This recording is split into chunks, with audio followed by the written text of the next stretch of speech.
आज मैं डॉक्टर सादका नवाब साहब की एक बड़ी छोटी-सी खूबसूरत सी कहानी लेकर हाज़िर हुआ हूँ। शीशे का दरवाज़ा। मेरी प्रॉब्लम इंग्लिश ज़ुबान है और ये इलाका छोटी-बड़ी, अच्छी-अच्छी दुकानों का है। करीब ही मॉन्जिनिस और हॉलमार्क जैसी दुकानें भी हैं। इस दुकान में 3 और लड़कियाँ काम करती थीं। धीरे-धीरे सब चली गईं। एक को निकाल दिया गया क्योंकि उसके हाथ से सामान गिरकर टूटता रहता था। दूसरी की शादी हो गई और तीसरी ने कॉलेज में आखिरी साल होने की वजह से छोड़ दिया।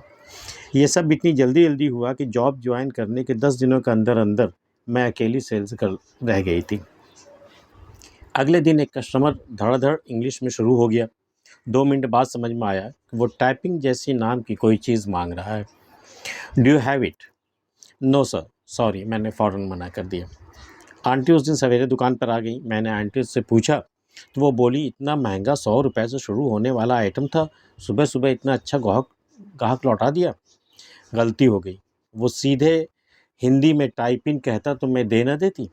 इंग्लिश में और भी इतनी तेज़ी में कि समझना मुश्किल हो गया। कस्टमर को तुम कैसे हैंडल करती हो, वो तुम्हारा काम है। आंटी ने मुझे सिखाया कि आदमी कैसे होते हैं। लोगों का नेचर बाहर आकर समझ में आया, वरना कॉलेज से घर और घर से कॉलेज, इसी बीच को दुनिया समझती थी। आंटी, मैं ये जॉब छोड़ रही हूँ। एक शाम मैंने आंटी से कहा, आपके कस्टमर्स बहुत बुरी तरीके से बात करते हैं। मैंने उन्हें सब बता दिया। तुम्हें इतनी तू तकार नहीं करनी चाहिए थी, सामने वाले को शाय मिलती है। जवाब पर जवाब देकर उसको छेड़ने का मज़ा देती हो। आंटी ने अपनी छोटी-छोटी आँखें मेरी आँखों पे गाड़ दी। उनका गोरा चेहरा सुर्ख हो गया। मैंने सीसीटीवी पर सब देखा था। आई एम सॉरी आंटी, मैंने अपनी पलकें झुका ली। वो एक लम्हा में शांत हो गई। कोई भी कस्टमर गलत-सलत बोला तो कह देना ये मेरा शॉप है।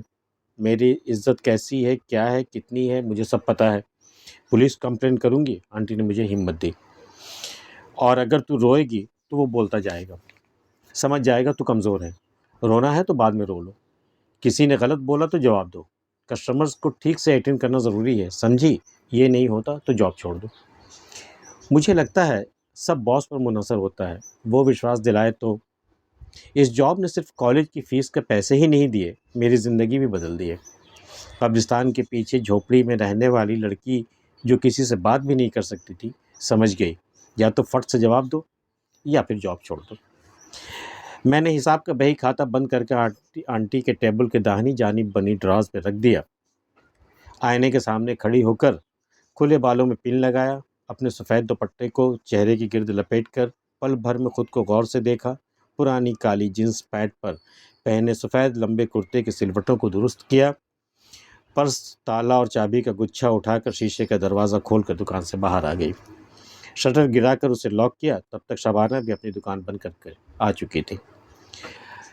इतनी खूबसूरत दुकान में मैं सांवली, गोल चेहरों पर मुहासों के दाग वाली मामूली से सूती कपड़ों में गरीब ज़रूर दिखाई देती हूँ, कम हैसियत वाली, मगर कोई मुझसे जीत कर तो दिखाए। गर्दन ऊंची किए हुए मैं सड़क पर आ गई। तुमने मुझसे कुछ कहा? शबाना ने पूछा। नहीं तो, मैंने मुस्कुराकर उसका हाथ थाम लिया। ये कहानी यहीं पर ख़त्म हो जाती है और शीशे का दरवाज़ा दरअसल ये अपने अंदर के खौफ से निकल जाने का इशारा है, ये उसी का इस्तारा है कि उसके बाद जब आप इस दरवाज़े से बाहर आ जाते हैं तो आप ज़्यादा भरपूर और ज़्यादा कॉन्फिडेंट होकर दुनिया का सामना करते हैं और यही आपकी कामयाबी का रास्ता खुल जाता है।